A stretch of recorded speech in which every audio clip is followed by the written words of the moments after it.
Olá a todos, sejam muito bem-vindos a mais um episódio do Pod Craques. Como não poderia deixar de ser, e é característico deste episódio, temos mais um grande convidado com muitas histórias para nos contar. Ele que jogou durante muito tempo na Primeira Liga ao serviço de Rio Ave, Nacional, Moreirense. Foram muitas as equipas pelas quais passou e também contando com as passagens não só na Rússia, como também na Liga Cipriota.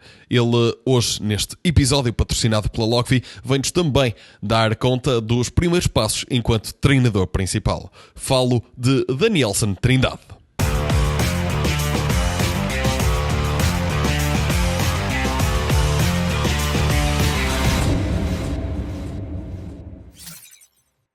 Mas então, Danielson, já tiveste aqui o início da tua experiência, não enquanto treinador, mas como treinador adjunto.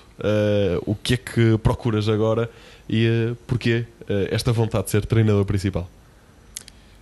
Primeiramente, a gente, quando encerra a carreira, a gente, vou dizer, acho que a maior parte dos jogadores, acho que perde um pouco o rumo daquilo que é a vida após a carreira de jogador. E muitos não sabem mesmo o que fazer. Alguns vêm para o lado do treinador, para ver aqueles que acham que tem o perfil de liderança. E eu acho que eu entro nesse caminho muito por conta disso. Né? Eu, quando encerro minha carreira, eu me vi ali de agora para que caminho que eu vou seguir. E quando eu recebo um convite para entregar na formação ainda, eu vi que era aquilo que era esse o caminho que eu queria seguir. Então, e hoje, depois da curta experiência que eu ainda tenho como treinador, eu senti que eu tenho capacidades mais que suficiente para dar seguimento na carreira e ter o mesmo ou até mais sucesso do que eu tive como jogador. Exatamente, uma das coisas que também é importante é ter essa voz de experiência e precisamente por isso é que também quero rever aqui um bocadinho aquilo que foi a tua carreira enquanto jogador para, lá está, irmos tocando nesses pontos que te fizeram crescer e que muito te fizeram jogar, porque foram muitos anos a jogar a bola. Queria começar precisamente pelo início. Todos sabemos que no Brasil o futebol praticamente corre no sangue. Como é que te surgiu aqui na tua vida o futebol? Olha, a gente inicia sempre desde muito novinho, né, na rua ali, sempre. Isso aí é uma coisa que é nossa, acho que até aqui em Portugal, a gente, depois que chega aqui, vê que a realidade também é a mesma que se passava no Brasil. Muita gente falava, a gente jogava na rua o dia todo, só chegava em casa no final da tarde ali, perto de jantar. E no Brasil, para mim foi assim, eu iniciei na rua, praticamente não tive formação. A minha formação eu inicio a formação já com 16 anos. Né? E logo, passado 2 anos, eu me profissionalizo. Então, através do AD Guarulhos, uma equipe que disputa a Série B do Campeonato Paulista, eu me profissionalizo ali e logo vou para Mauá, que também disputa a segunda divisão, mas já era um clube já com mais reconhecido, com uma estrutura melhor e que era um clube que pertencia ao São Caetano na altura. O São Caetano que tinha como um clube satélite. Então, os jogadores que tinham idade de juniores ainda e jogavam pelo sênior, o São Caetano se apropriou daqueles jogadores, como era um clube que, como o São Caetano arcava com todas as despesas, eles tiravam dali o que eles achavam que tinha de melhor. E é assim que eu inicio a minha carreira mesmo profissional. Muito rápido, praticamente sem formação. Chego no São Caetano, ainda faço 1 ano de juniores lá por ter idade e logo subo para a equipe principal. E como é que surge a vinda para Portugal, para o Rio Ave? Então, eu chego no São Caetano, faço esse ano de juniores e eles, quando não tenho mais idade de juniores, o São Caetano me empresta para o Anápolis de Goiás, que disputava a primeira divisão do Campeonato Goiano e a Série C do Brasileiro. Eu vou para Anápolis e um empresário, que é o proprietário da Promo Esporte até hoje, que é o Antônio Teixeira. Ele tem um clube lá que chama o Grêmio Anápolis, que é diferente do Anápolis, é o Grêmio Anápolis. Me viu lá num dos jogos e passou a me acompanhar. Gostou. Tanto que uma pessoa que representava a empresa chega em mim mesmo no final do jogo, né? E passaram a me acompanhar e foi o primeiro contato. Quando acaba o Campeonato Brasileiro da Série C, eles me abordaram mesmo com a intenção de que eu assinasse para eles e viesse para cá. Só que eu estava por empréstimo. E então, até uma situação engraçada, porque assim, eu estava por empréstimo do São Caetano ao Anápolis. Acaba meu empréstimo, eu tenho que regressar. Só que meu contrato, o campeonato da Série C nessa altura acabava em outubro, novembro, que a gente não passou para a fase seguinte. Quando acaba essa fase, eu tenho que regressar. Eles não me deixaram regressar. O Antônio Teixeira me chama até a casa de uma pessoa amiga dele lá em Anápolis e me pergunta se eu tinha interesse de ser representado por eles. Eu falei assim, para mim eu não via mal. Só que eu ainda tinha o contrato. O que eles fizeram? Perguntaram, você tem passaporte válido? Eu, por um acaso, tenho um passaporte válido e está comigo. Ele, então, o que nós vamos fazer? Até encerrar o teu contrato, você vai para Portugal. Você vai para Portugal e fica lá. É quando eu tenho o primeiro contato com o futebol português, que eu venho para cá meio que sequestrado, porque eles sabiam que eu tinha uma proposta de renovação do São Caetano. Mas queriam trazer para cá para evitar essa renovação. O que eles fizeram? Eu vim para cá, tanto que o primeiro contato que eu tenho é até no Estrela da Amadora, quando o Estrela estava na segunda liga, que era o Jorge Jesus, o treinador, no ano que ele sobe. E eu fiquei ali por 15 dias, que o Jorge Jesus abriu a porta e eu fiquei a treinar ali para manter a forma. Regresso para o Brasil, assino tudo, meu contrato vence com o São Caetano e eu assino pelo Grêmio Anápolis. Eu só regresso para o Brasil depois de meu contrato ter vencido com o São Caetano. Então foi assim que eu venho a primeira vez. Volto para o Brasil, disputo o Campeonato Goiano, pelo Grêmio, aí já pelo Grêmio Anápolis. E depois e volto no verão pro Rio Ave. Aí eu venho em definitivo e venho pro Rio Ave. Tiveste aqui muitas trocas, lá está, muitos contactos. O que é que sentes que esta fase também te pode trazer agora para o teu futuro enquanto treinador? Porque, lá está, um treinador também tem de estar sempre a lidar com estas abordagens consequentes, decisões rápidas, e lá está, tem de ser um líder também. Eu vou te falar assim, uma coisa assim que... Claro, isso quando a gente também... Eu só passei a olhar o futebol como treinador, do lado do treinador, já para ir depois dos 30. Depois dos 30 é que você passa a olhar e tentar compreender aquilo que os treinadores passam. Já começas a ver o fim da carreira, você começa a pensar. E você passa a olhar um pouco aquilo, é difícil para o treinador, né? Então eu passei a ver tudo aquilo e buscar o filme lá atrás, do início da carreira, do meio e do fim quando se aproximava, os tipos de liderança, a forma que cada um lidava com cada situação, e isso eu fui tirando.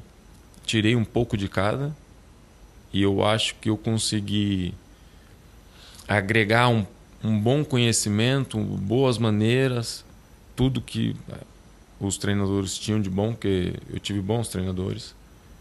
Eu tentei trazer aquilo que eles tinham para aquilo que eu quero e que eu acho que pode me ajudar para seguir como treinador. Ficar com aquilo, o que eles tinham de melhor, tentaste ir a pescar.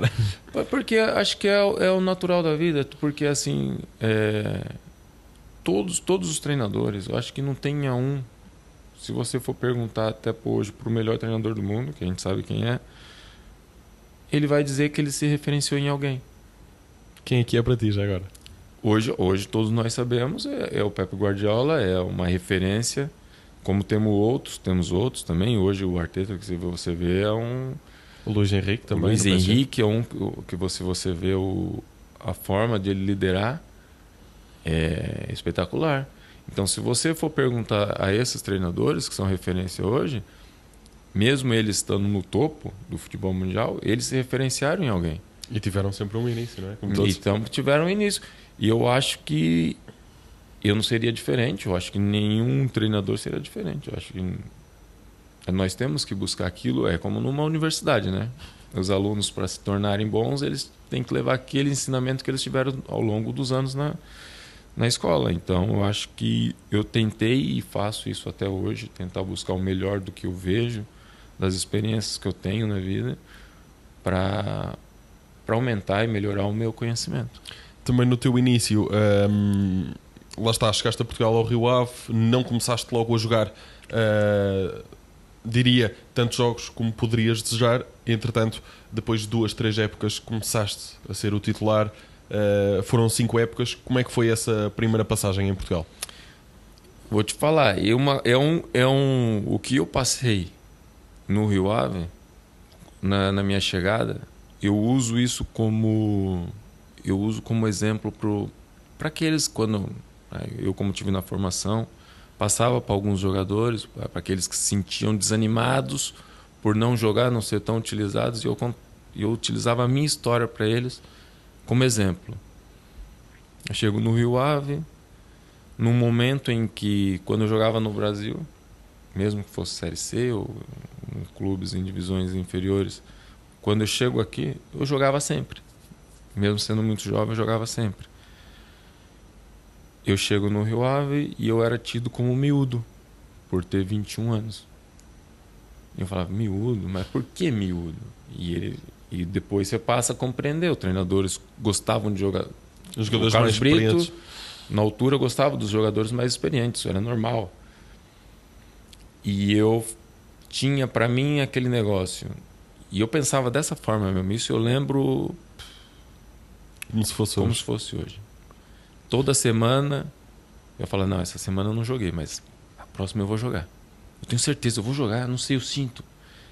E eu passei isso durante 24 jornadas. 24 jornadas a pensar que ia jogar sempre. E nunca chegava. Mas vinha aquela voz do treinador. O dia que você entrar, você não sai. Continua a trabalhar da forma que você trabalha, que você não sai. E o dia que entraste, não saíste? O dia que eu entrei, eu lembro até hoje, eu fui muito felicitado pela parte da direção, até pessoas de muita influência dentro do clube me felicitaram pelo jogo na altura, porque eles viam muito potencial em mim, mas só que viam que não aparecia a oportunidade, o momento certo de eu entrar. E quando eu entrei, eu lembro até hoje que o Carlos Brito foi muito coerente com aquilo que ele falou durante a época para mim, que quando eu entrasse eu não sairia mais. E, por exemplo, o treinador que o Carlos Brito foi para ti, essa mensagem de quando entrares não vais sair, continua a trabalhar, achas que também é uma mensagem que vais tentar passar enquanto treinador?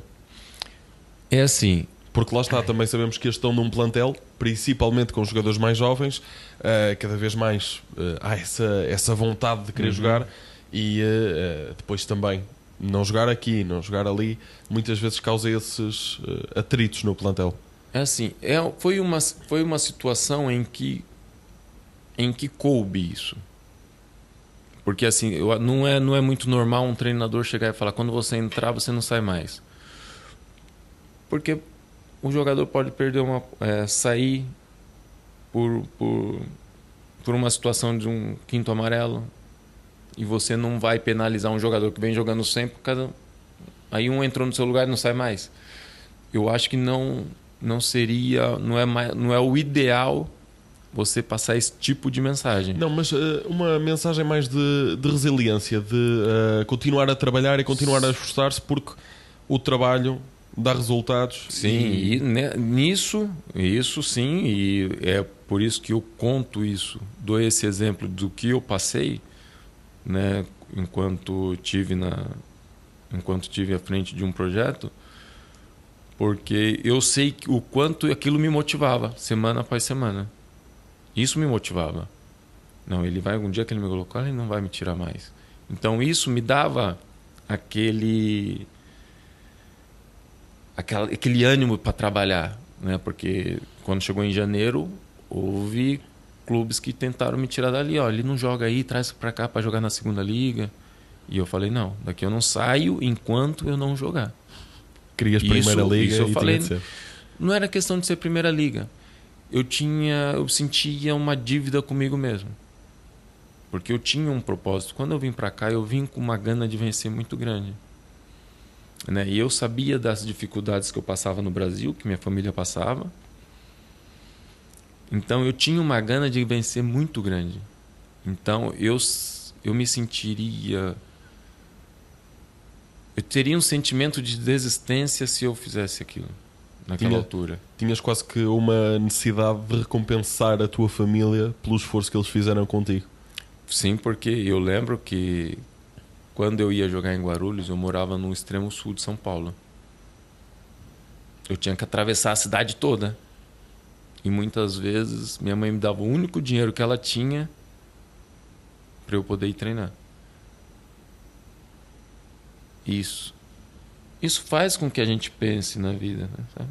E quando eu vim para cá, e a primeira coisa que eu coloquei como objetivo era tirar minha família da situação que eles viviam na altura. E conseguiste? Graças a Deus consegui, graças a Deus. E muito disso foi por essa mentalidade forte que eu tive de suportar. Suportei 24 jornadas ali no banco. No banco não. Era na bancada. Às vezes até fora da convocatória. Das 24, eu acho que eu fiquei 22 na bancada. Fiquei 22, porque eu saio da bancada para titular. Depois, na segunda época, começas a fazer os teus primeiros jogos. Na terceira, já titular. Na segunda, eu termino a primeira época. Os últimos 10 jogos eu termino como titular. Né? Ganhamos fizemos bons jogos. Ganhamos do Porto, ganhamos do Benfica, do Sporting. Ganhamos dos 3, eu acho. Nós ganhamos dos 3 grandes nesse ano, nos últimos 10 jogos. E eu, no início da época seguinte, eu fraturo a cabeça do perônio. Eu tive uma fratura no joelho, né? Na cabeça do perônio, não é bem no joelho, mas... Um pouco mais abaixo. E fico para ir 3 a 4 meses afastado. Okay, Quando então eu poderia dar sequência, eu tive essa lesão na pré-época, foi até num jogo treino em Passo Ferreira, e fico afastado por 3 ou 4 meses. E volto aos poucos. Claro, não consegui fazer uma época como fiz a outra. Aí sim, quando acaba essa segunda época, a terceira época, eu inicio... Já com tudo. Aí inicio e faço a carreira que fiz. Na terceira época tiveste o início que terias na segunda se não tivesse. Porque na pré-época eu vinha sendo utilizado normalmente como primeira opção. Só que devido a... Foi abortada. Também depois de passares pelo Rio Ave, tiveste a tua segunda experiência internacional, ou seja, já tinhas vindo do Brasil para Portugal, foste para a Rússia. Quais foram as principais adversidades que tiveste por lá? Eu vou te falar uma coisa. Acho que, e sou muito sincero naquilo que... E tenho uma autocrítica e sempre me autoavaliei. Acho que foi o pior período que eu tive na minha carreira. Porque lá o calendário é diferente, é como era como o Campeonato Brasileiro, que acaba em dezembro. Aqui acaba a temporada em maio. Sim, maio. O mercado ainda está fechado. Eu vou de férias. E eu sou contratado mas só posso ir para lá só vou para lá quando reabre a janela. Quando eu assino o contrato, eu vou para lá estando 1 mês e meio de férias. Então por muito que eu tenha jogado, foi o pior período que eu passei. Então ali foi a maior adversidade que eu tive foi a minha condição física, porque eu chego completamente despreparado. Por muito que o treinador tenha me colocado sempre, ele me pedia calma, eu me sentia muito abaixo dos outros. E mesmo assim... Sentes que podias ter feito mais? Sinto que poderia ter feito mais, mas fiz tudo aquilo que eu conseguia fazer, me esforcei o máximo que eu podia para poder chegar ao mesmo nível que os colegas, mas... ali a maior adversidade, eu não me preocupei com frio, não tive problema com frio, que me adaptei muito fácil a isso. A alimentação também nunca foi problema. Eu acho que o maior problema que eu tive ali foi mesmo a minha condição física naquela altura, né? Que não foi o que me causou a saída do clube, não foi nada disso. Mas a maior diversidade... Surgiu a oportunidade e também...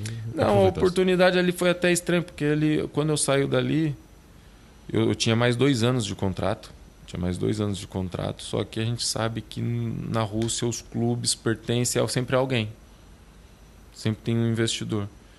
E eu saio de lá por conta de um abandono do investidor. O investidor chegou e falou assim, hoje eu já não quero mais o clube. E o clube fica...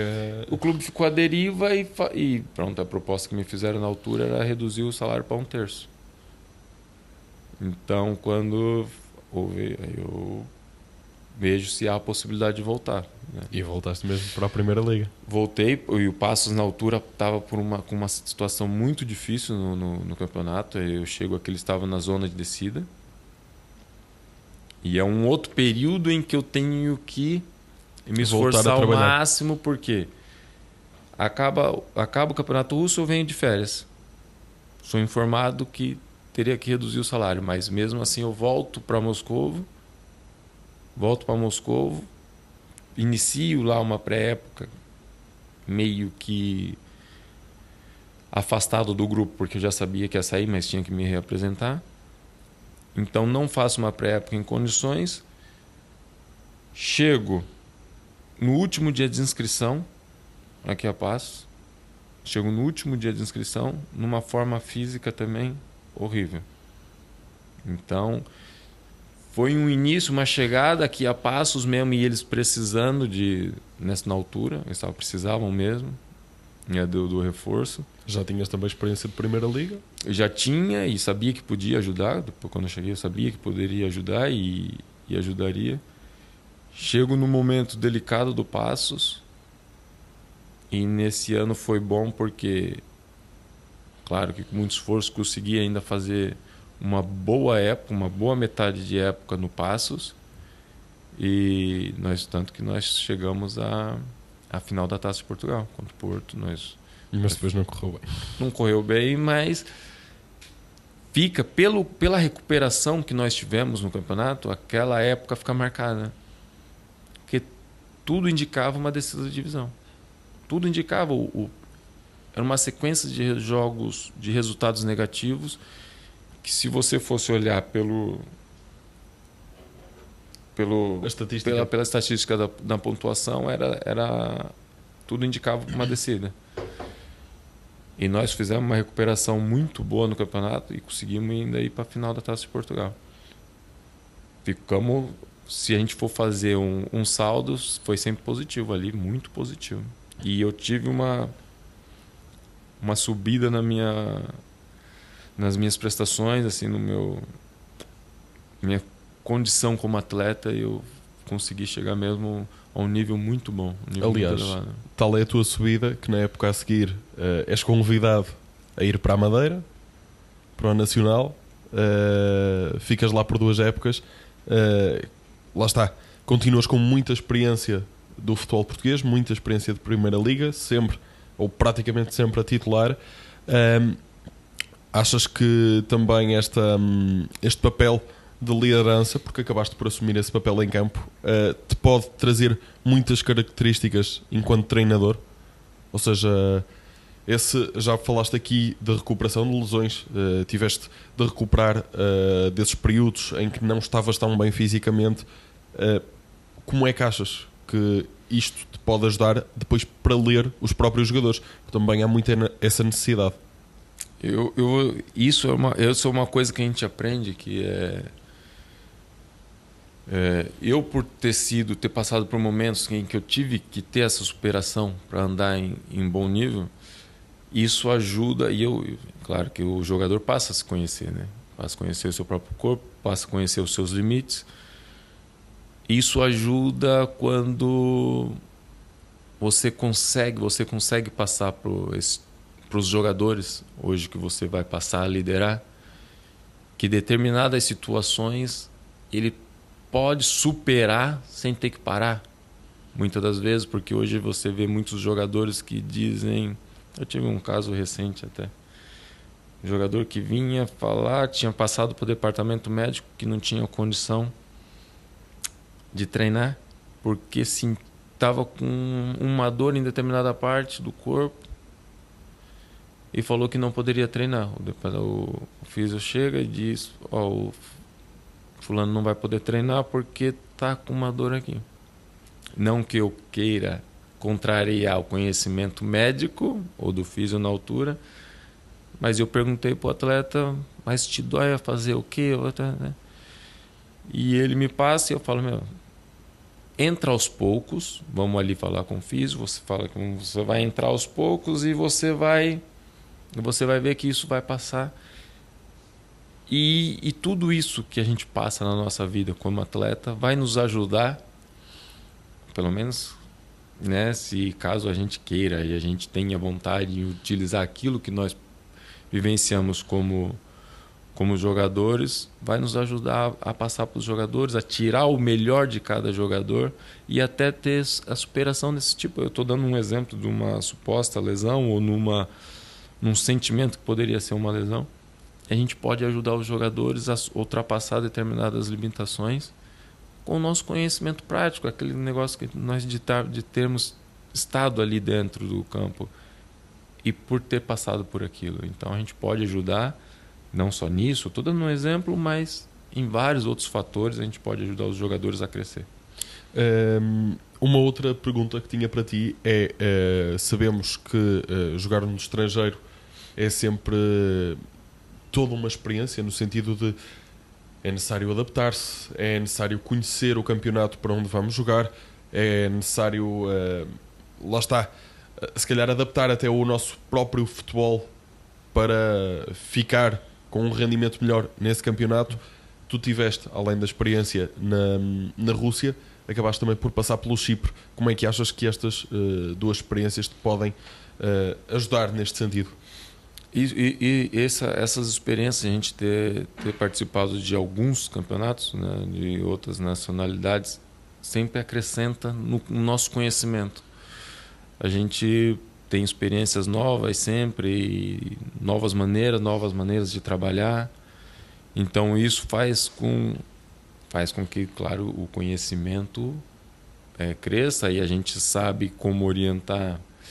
Eu vou te falar, a adaptação, isso vai depender de jogador para jogador. Acho que eu nunca tive dificuldade nenhuma, né, na adaptação. Agora, hoje está muito mais fácil para todos os atletas conhecerem a forma de jogar em qualquer campeonato do mundo, que é diferente da época que eu jogava. A época que eu jogava era o mínimo dos mínimos que nós tínhamos de conhecimento, mas hoje é muito mais fácil. O jogador só não tem sucesso se não for mesmo com o intuito de vencer. Então, mas isso também vai muito do treinador, de quem te acolhe.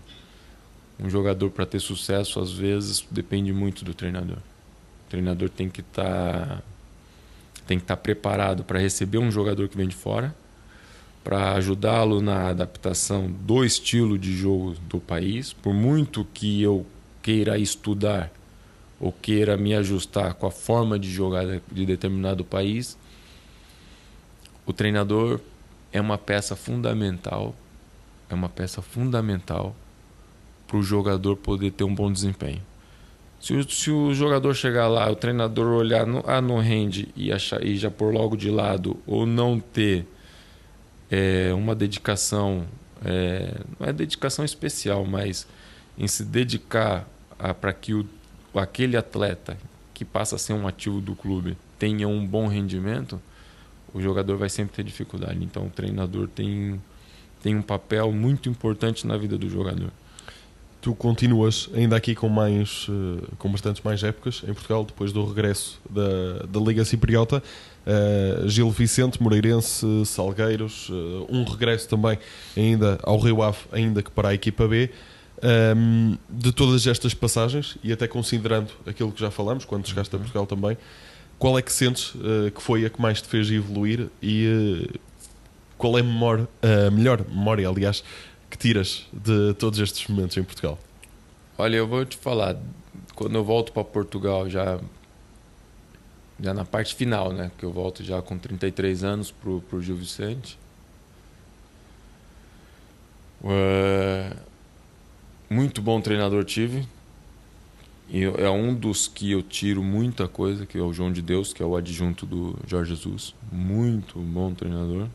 Não vingou como treinador principal, mas tinha bons métodos. Isso eu te falo que ficou guardado aqui comigo. Tem muita coisa que vou utilizar quando estiver à frente de um projeto, vou utilizar porque me ensinou métodos mesmo muito, muito interessantes.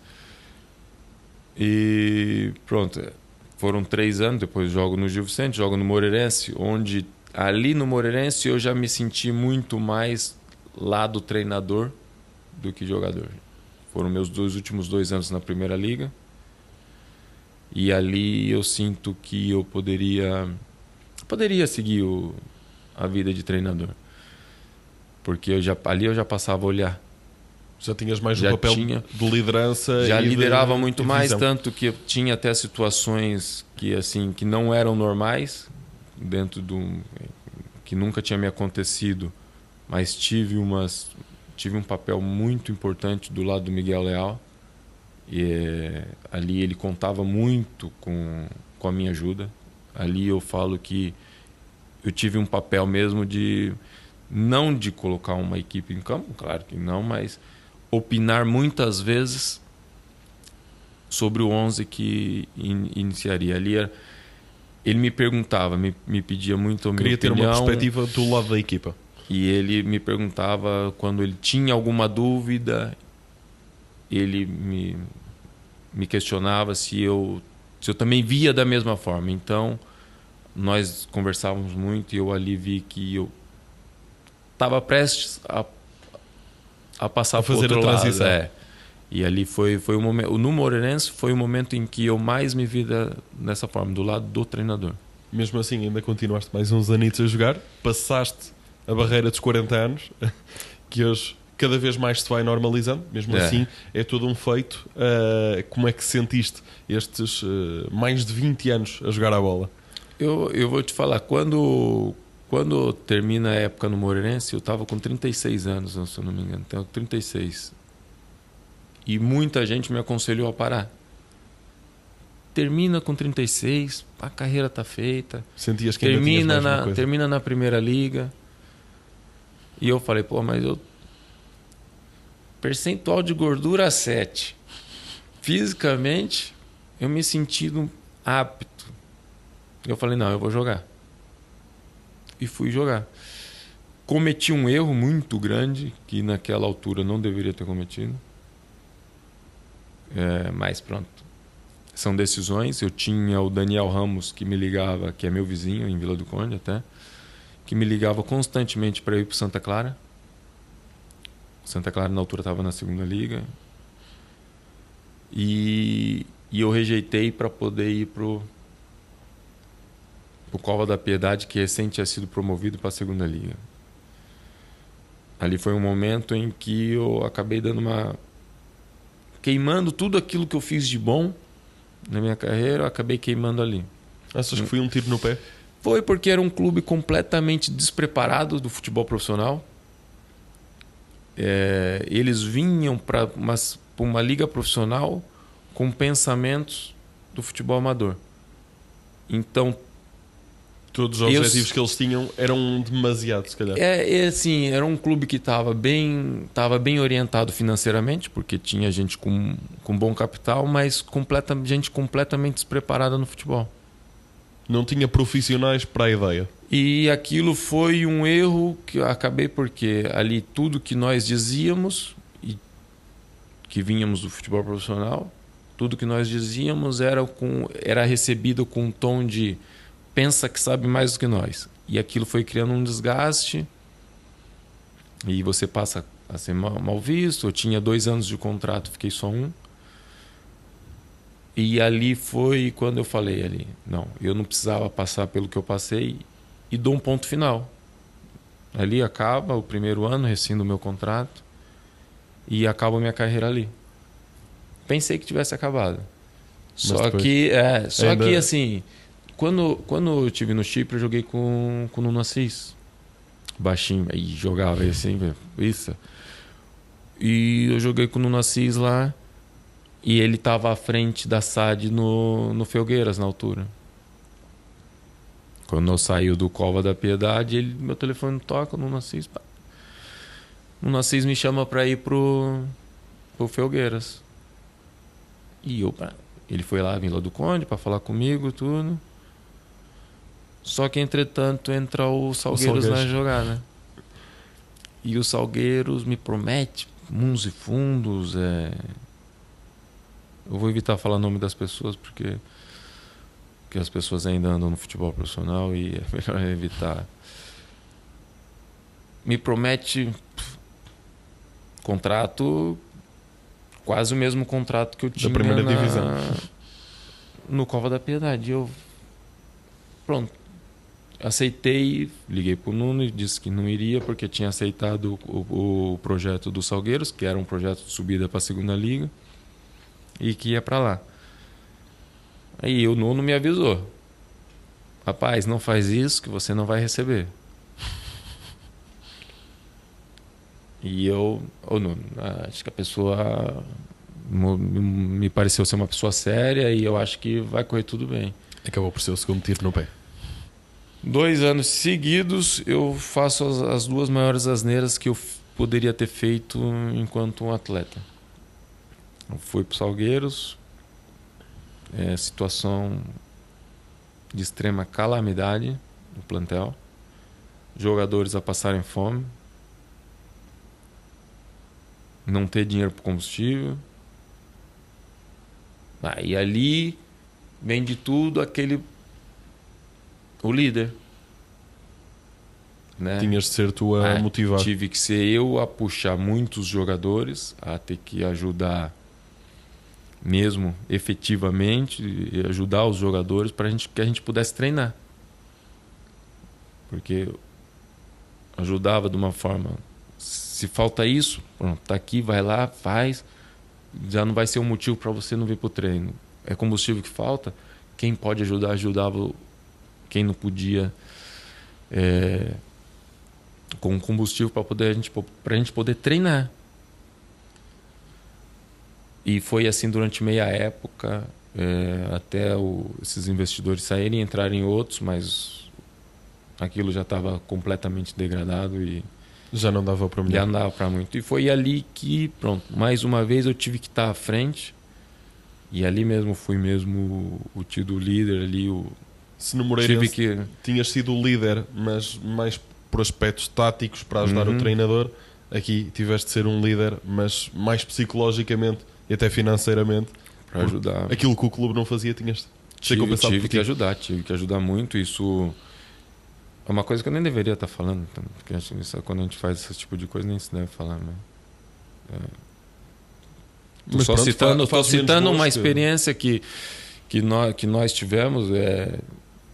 que acabou por me expor como ter que estar à frente era um plantel muito jovem e eu tive que estar à frente. Eu não poderia me acovardar e me esconder atrás do que quer que fosse, né? E então isso foi um dos momentos mais difíceis, mais um dos momentos mais difíceis que eu passei. Foi um momento muito difícil.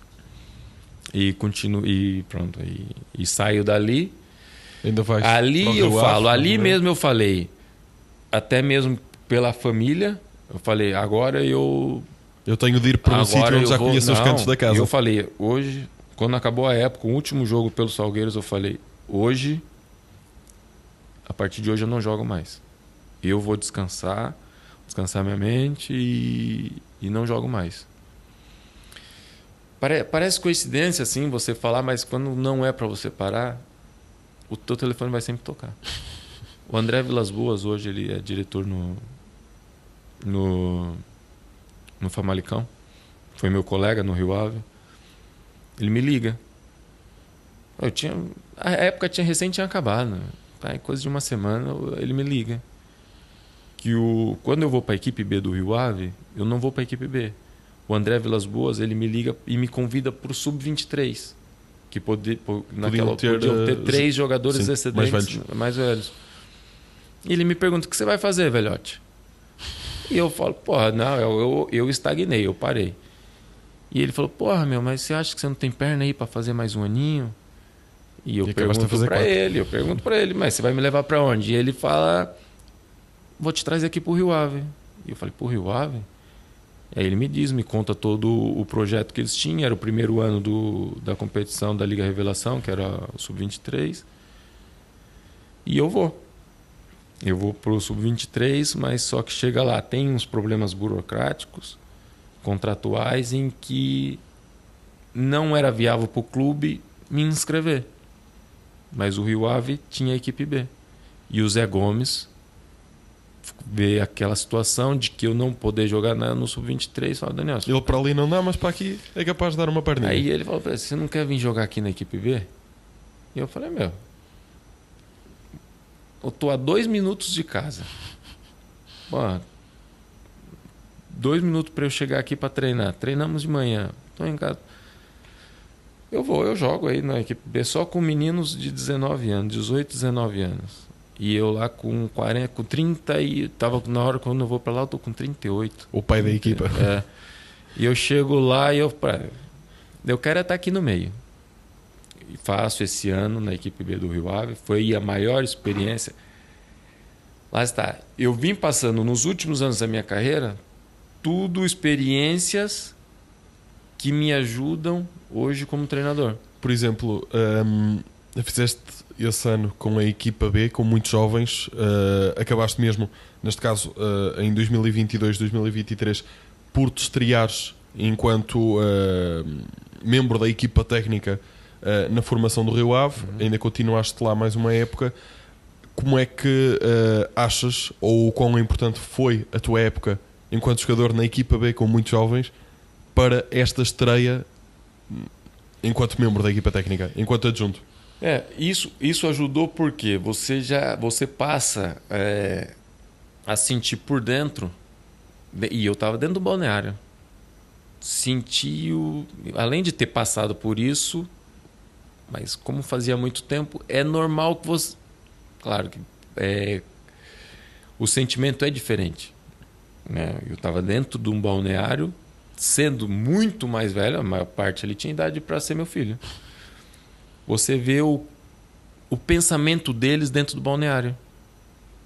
Uma coisa é eu ter a idade deles e ter o mesmo pensamento, e eu com 20 e tantos anos a mais do que eles e estar ali dentro do balneário e saber o sentimento deles. Então isso você tem que, quando você está do lado de fora e você passa a comandá-los, você sabe. Eles pensam nessa situação, eles pensam isso. Eles têm esse tipo de sentimento. Eu tenho de lidar assim com eles.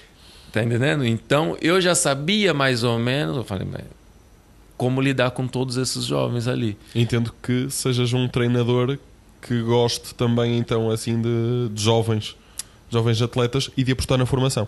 Eu gosto de jovens atletas, essencialmente eu gosto de bons jogadores.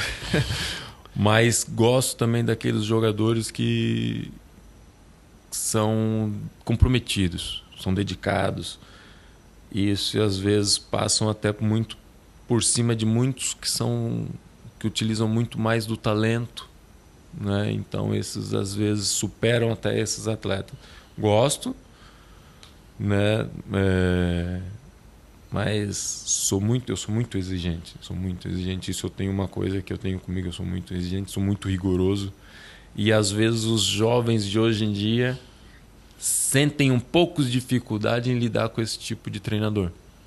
E como é que achas que também, ou seja, já falamos aqui de lidar com formação, lidar com jovens, mas a verdade é que precisamente nesta época estreaste enquanto adjunto de uma equipa sénior no Marinhense. Como é que foi esta transição? Porque lidar com miúdos não é como lidar com jovens de 40 anos. Quando eu assumo ali o compromisso ali com o Marinhense, eu já tinha para mim que o meu período de formação, de trabalhar na formação, até pela minha maneira de estar, já tinha acabado. Acho que já era um ciclo que eu precisava fechar para entrar no futebol sênior. Eu assumo ali como adjunto e foi uma experiência, por mais que tenha sido por um período curto, foram 3 meses, eu sinto que foi uma experiência muito valorosa para mim em termos de aprendizado. Eu aprendi muito e ali foi onde que me deu uma motivação ainda maior para aquilo que eu tenho como pensamento. Eu vi que eu sou capaz, senti mesmo que sou mesmo muito capaz em liderar um grupo. Senti, e isso não sou eu posso estar dizendo isso da minha boca, mas isso foi noticiado, que quando vai haver uma troca de treinadores lá no Marinhense, eu fui acarinhado pelos jogadores e os jogadores pedem para que eu assuma. Isso foi noticiado e tudo, não fui eu que disse, os próprios jogadores pediram para a direção para que eu assumisse, né? E sendo assim, isso mostrou que alguma capacidade, alguma coisa de bom eu tinha feito dentro do clube, mesmo estando numa posição de adjunto, né? Não que eu quisesse passar por cima, né, do treinador. Isso não foi o que aconteceu, foi um pedido dos jogadores para que eu ficasse. Então isso me deu uma motivação muito grande, foi um aprendizado muito grande esses 3 meses que eu tive na minha primeira experiência no futebol sênior. E isso me motivou e hoje eu sinto-me muito motivado e sinto-me capacitado para poder liderar um grupo. Entrando também na reta final do episódio e tendo em conta tudo aquilo que falamos, a tua experiência enquanto jogador, foram mais de 20 anos a jogar a bola, muita experiência de Primeira Liga, papéis de liderança que tiveste, quer por exemplo no Moreirense, enquanto quase que um adjunto dentro da campo. Falaste também no Salgueiros, bebeste da escola de muitos treinadores, falaste de Jorge Jesus, falaste de Brito, entre outros. Quero-te perguntar qual é o desafio que tu imaginas como sendo o desafio ideal para ti enquanto treinador? Olha, eu vou ser muito sincero. Me vejo ansioso em poder dar um início mesmo. Um início, quando eu falo, estar num projeto mesmo profissional. Me vejo ansioso, mas eu vou te falar, eu não coloco nenhum projeto como o ideal. O ideal hoje que eu sinto é ter uma oportunidade, que as pessoas, os responsáveis assim, possam olhar e ver que a experiência que eu tive durante esses anos todos como atleta, que ela possa ser útil e que ela é muito útil para a minha vida como treinador. Então, o que eu vejo como ideal hoje é uma primeira oportunidade, que é aquilo que a gente precisa. para poder demonstrar. O ideal vai aparecer depois, quando nós iniciarmos o primeiro projeto, quando nós tivermos a primeira oportunidade. Depois que tivermos isso, eu acho que aí sim temos que olhar para um ideal para a gente poder crescer e evoluir na nossa carreira. E só para finalizar, o que é que tu achas que te define enquanto treinador? Compromisso e rigor. São duas coisas que eu tenho como linha. Que eu sigo primeiro o rigor naquilo que se é pedido, né, naquilo que os projetos exigem. Tem que ter muito rigor para a gente seguir e conseguir os objetivos. E tem que estar muito comprometido com aquilo que a gente tem na nossa vida para seguir em diante. Eu acho que esse é o caminho. Fica então aqui esta mensagem para as equipas que estiverem à procura. Estás também à procura desta estreia enquanto Mister Principal. E de resto, resta-me apenas agradecer. Obrigado por teres aceitado estar aqui connosco. E pronto, fica aqui este episódio com a Danielson. Muitas experiências que nos contaste, muito boas histórias, um muito bom episódio. E voltamos no próximo domingo para muito mais. Não se esqueçam de subscrever o canal, deixar também o like e deixar aí nos comentários a vossa opinião. Aqui uma forcinha também ao nosso convidado, que espero que dentro de breves também se estreie enquanto treinador. Estaremos certamente atentos e pronto, até o próximo domingo. Obrigado, é um prazerzão. Foi um prazer.